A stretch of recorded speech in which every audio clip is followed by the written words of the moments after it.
Brought to you by V-Guard.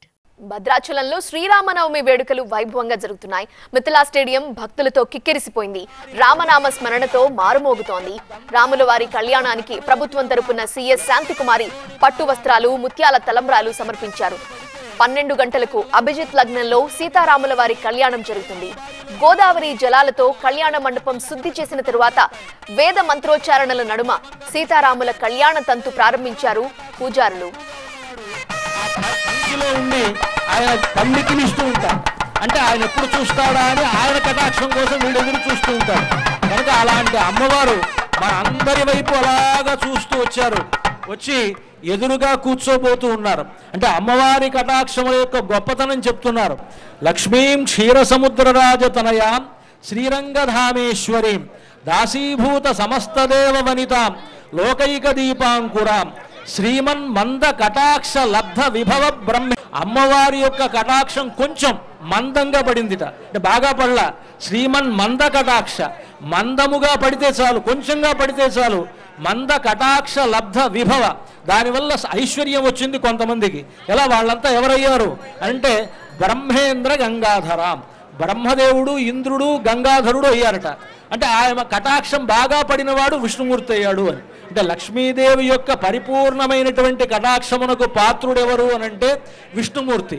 అందుకనే ఆ విష్ణుమూర్తికి ఒక పేరున్నది, శ్రీయశ్రీహి శ్రీరంగేశయ తవచ హృద్యాం భగవతి అంటున్నారు. అందరూ లక్ష్మీదేవి లక్ష్మీదేవి అంటుంటారు. అలాంటి లక్ష్మీదేవి కూడా ఒక ఆయన్ని కోరుకుంది.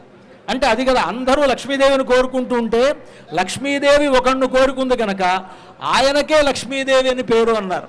ఎవరాయన అంటే శ్రీయశ్రీహి, లక్ష్మికే లక్ష్మిట ఆయన. అలాగే కశ్రీ శ్రియ పరమసత్వ సమాశ్రయ కహ, అంటే లక్ష్మీదేవికే లక్ష్మి అయినటువంటి వాడెవడో ఆయన పరమాత్మ అన్నారు. అంటే లక్ష్మీదేవి తాను వెళ్ళి కోరుకుంటుందిట. క్షీర సముద్రరాజ తనయా, సముద్రం నుండి పుడుతూనే అందరూ ఎవరికి వాళ్ళు అనుకున్నారట, ఈ లక్ష్మీదేవి నాకు భార్య అయితే బాగుంటుంది, నాకు భార్య అయితే బాగుంటుంది అని అందరూ అనుకున్నారట. కానీ ఎవ్వరి మెడలోనూ ఆవిడ దండ వేయలేదు, విష్ణుమూర్తి మెడలో దండ వేసింది. అంతే, ఆయన అదృష్టవంతుడు అయిపోయాడు. కనుక అలాగా ఆ లక్ష్మీదేవికి వివాహము అని అన్నారు. ఆ లక్ష్మీదేవి ఎవరు అంటే భద్రాచల క్షేత్రంలో సీతామహాలక్ష్మిగా ఇక్కడ వేంచేసి ఉన్నది. 2 చేతుల్లోనూ 2 కమలాలు పట్టుకొని ఆవిడ సీతామహాలక్ష్మి అయి ఇప్పుడు ఇంకొంతసేపట్లో ఆ రామచంద్రమూర్తిని వివాహం చేసుకోబోతూ ఉన్నటువంటి ఒక వధువుగా ఉన్నది. నూతన వధువుగా సీతమ్మ వారు సీతామహాలక్ష్మిగా రామచంద్రమూర్తి ఎదురుగా వేంచేపు చేయబడుతూ ఉన్నది. అలా ఉండేటువంటి ఆ లక్ష్మీదేవి యొక్క కటాక్షం ఆయన మీదే కాకుండా ఈ కళ్యాణ వీక్షణం చేయడం కోసం వచ్చినటువంటి మన అందరి మీద పడడానికి అర్చక స్వాములు అందరి వైపు అలాగా చూపిస్తూ వచ్చారు. ఎలాగైతే మేనమామలు ఒక బుట్టలో నూతన వధువుని ఆ మేనకోడలను తీసుకొస్తారో అలాగా అర్చక స్వాములే అన్నీ కూడా అన్నమాట.